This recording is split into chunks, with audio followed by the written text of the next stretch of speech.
Nadreen, वही हुआ जिसका खदशा बार बार जाहिर किया जा रहा था। दुनिया की नज़रें एक बार फिर उसी तराजे पर जा ठहरी जहां उम्मीद थी कि शायद कोई मुआहदा हो जाएगा, कशीदगी कम हो जाएगी और हालात बिल्कुल रूटीन पे आ जाएंगे।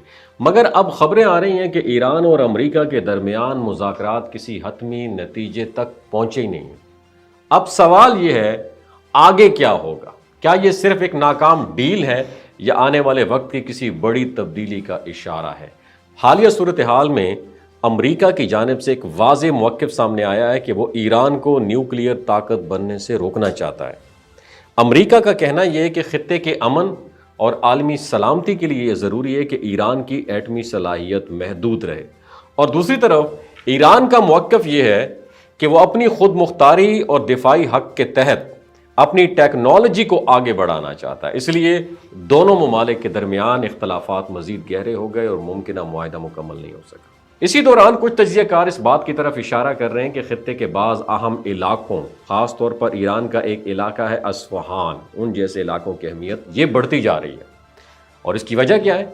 वहाँ मौजूद हसास तनसीबात हैं और स्ट्रेटिजिक इंपॉर्टेंस है, जिसकी वजह से आलमी ताकतें उस इलाके पर गहरी नज़रें रखे हुए हैं।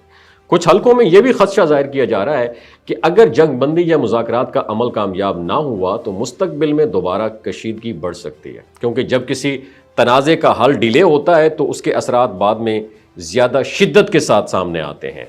और इसलिए बहुत सारे एक्सपर्ट्स का ख्याल ये है कि आने वाले दिन ख़ित्ते के लिए इंतहाई अहम हो सकते हैं। और एक और पहलू जिस पर लोग डिबेट कर रहे हैं वो तारीख़ी और मजहबी हवालों से जुड़ी प्रेडिक्शंस भी हैं, जिनमें बाज़ इलाकों का जिक्र किया जाता है। और कुछ अफराद इन हवालों को मौजूदा हालात जो हैं उनके साथ भी कनेक्ट करके देखते हैं और इसे मुस्तकबिल के बड़े वाक़यात की अलामात भी समझते हैं। ताहम हकीकत यह है कि आलमी सियासत में फ़ैसले ज़्यादातर स्ट्रेटिजिक मफादात और ताकत के तवाज़ुन की बुनियाद पर किए जाते हैं। और सोचने वाली बात यह है, क्या ये सिर्फ एक नाकाम मुआहिदा है या किसी बड़े मरहले की शुरुआत है? क्योंकि तारीख़ गवाह है कि बाज़ औक़ात एक छोटी सी नाकामी आने वाले बड़े फ़ैसलों की बुनियाद बन जाती है। और आखिर में एक पैगाम आपके लिए, दुनिया इस वक्त एक नाजुक मोड़ पर खड़ी है जहां हर फ़ैसला दूर रस असरात रखता है, और आने वाले दिनों में क्या होगा ये कोई भी यकीनी तौर पर नहीं जानता। मगर एक बात वाज़ेह है कि हालात बहुत तेज़ी से बदल रहे हैं।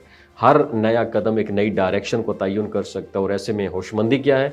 हम हालात को समझें, जज्बात से नहीं हकीकत से फ़ैसले करें, क्योंकि आने वाला वक्त शायद मौजूदा लम्हों से कहीं ज़्यादा अहम साबित हो सकता है।